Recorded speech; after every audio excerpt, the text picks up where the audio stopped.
ஒரு உயிரினம் தான் உடலோட பாகங்களையே அதுவும் ஒரு இயல்பான வாழ்க்கை செயல்பாடா தொடர்ந்து கழட்டி விட்டுட்டே இருக்கிறது. இது கேட்கவே கொஞ்சம் விசித்திரமா இருக்குல்ல? வாங்க இதுக்குள்ள என்ன இருக்குன்னு இன்னும் ஆழமா பார்க்கலாம்.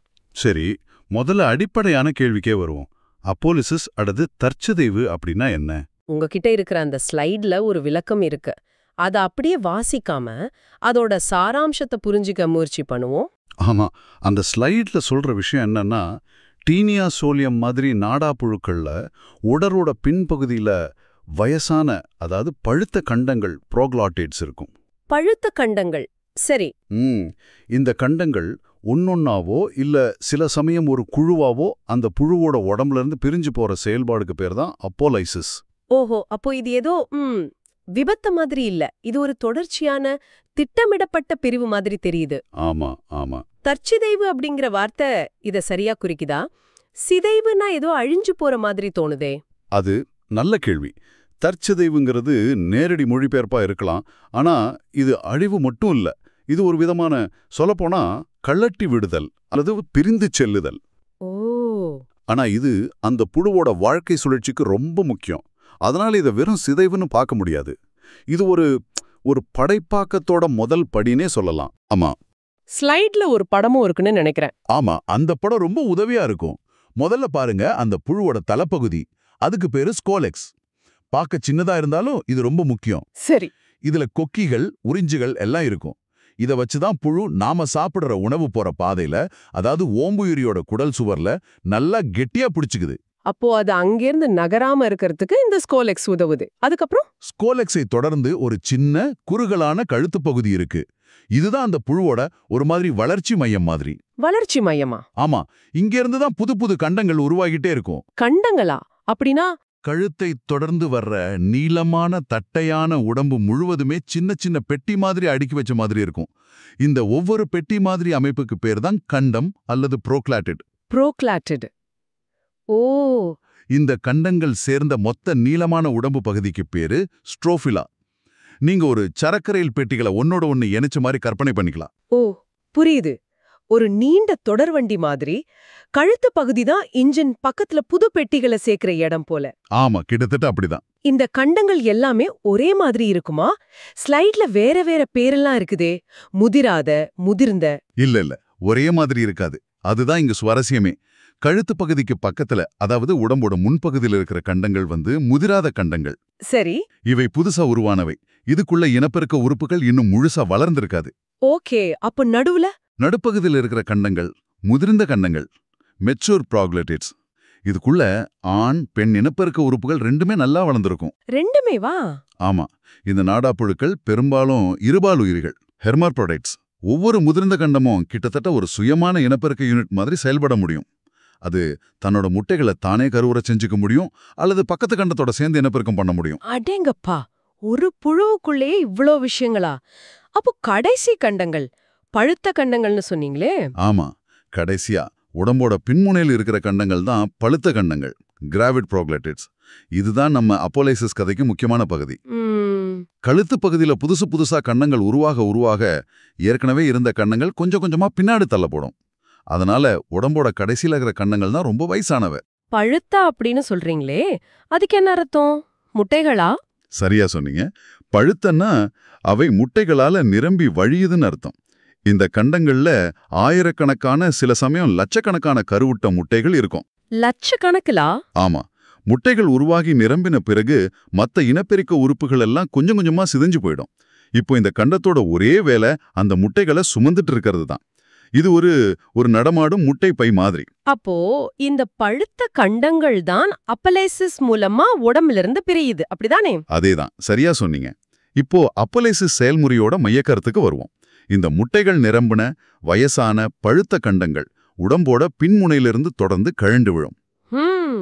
இது ஒன்னொன்னா நடக்கலாம், இல்ல சில சமயம் 2-3 கண்டங்கள் சேர்ந்த ஒரு தொகுப்பாகவோ நடக்கலாம்.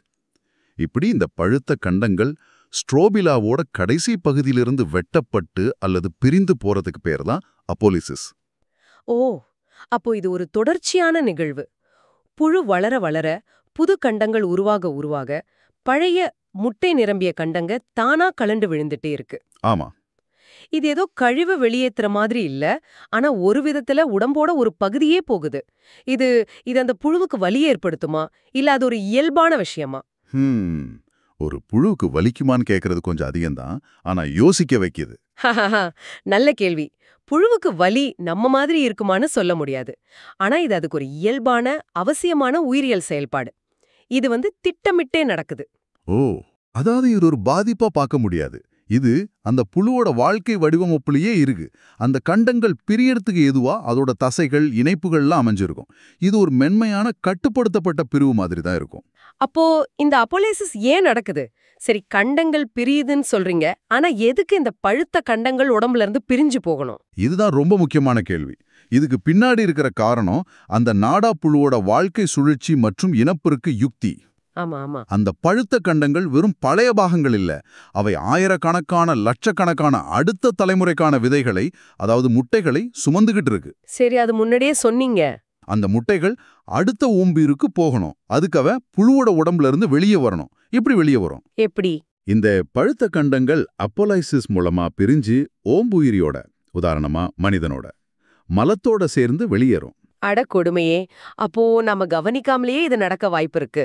ஆமாம்ல, மலத்தோட வெளியே வந்த பிறகு அந்த கண்டங்கள் சிதைஞ்சு அதுக்குள்ள இருக்கிற ஆயிரக்கணக்கான முட்டைகள் சுற்றுப்புற சூழல்ல, அதாவது மண்ணு, தண்ணி இதுலெல்லாம் பரவும். Oh my God! இந்த முட்டைகளை அப்புறம் பன்றி மாதிரி இடைநிலை ஓம்புயிரிகள், இன்டர்மீடியட் ஹோஸ்ட்ஸ், உணவு அல்லது தண்ணி மூலியமா உட்கொள்ளும்போது அந்த முட்டைகள் அவற்றுக்குள்ள லார்வாக்களா வளரும். சரி. அப்புறம் அந்த பன்றிக்கறியை சரியா சமைக்காம மனிதர்கள் சாப்பிட்டா அந்த லார்வாக்கள் மனித குடலுக்குள்ள போய் மறுபடியும் முழு நாடா புழுவா வளரும். இந்த முழு வாழ்க்கை சுழற்சியும் நடக்கிறதுக்கு அந்த முதல் படி, அதாவது அப்போலைசிஸ் மூலமா பழுத்த கண்டங்கள் வெளியேறது ரொம்ப ரொம்ப அவசியம். அப்பா, இப்போ முழு சித்திரமும் புரியுது.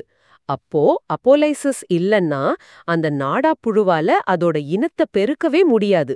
அதோட வாழ்க்கை சுழற்சியே நின்னு போயிடும் இல்லையா? முற்றிலும் சரி. இது அந்த ஒட்டுண்ணியோட மிக முக்கியமான ஒரு தகவமைப்பு, அடாப்டேஷன். யோசிச்சு பாருங்க, ஓம்புயிரியோட குடலுக்குள்ளேயே பத்திரமா இருந்துகிட்டு தன்னோட சந்ததியை வெளி உலகுக்கு அனுப்ப இது ஒரு எவ்வளவு திறமையான வழி. குடலுக்குள்ளேயே முட்டைகளை வெளியிட்டா அது அவ்வளோ திறமையா பரவாது.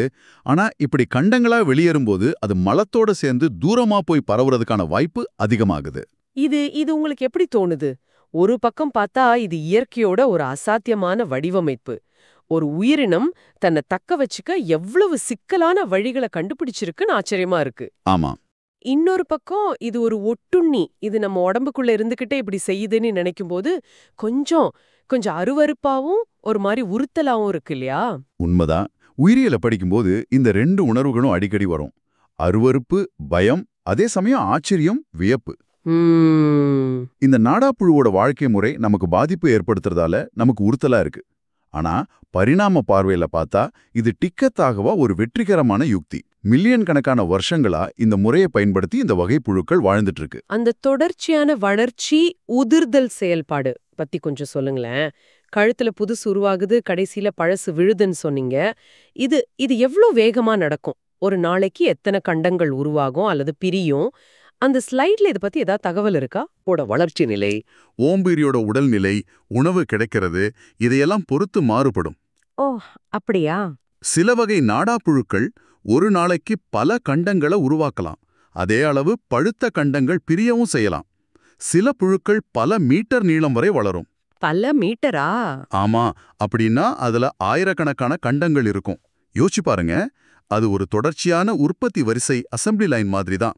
மூலப்பொருள், அதாவது உணவு உள்ள வருது, புது கண்டங்கள் உருவாகுது, அவை முதிர்ச்சி அடையுது, முட்டைகளால நிரம்புது, கடைசியில தயாரான தயாரிப்பு, அதாவது பழுத்த கண்டம் வெளியே போகுது.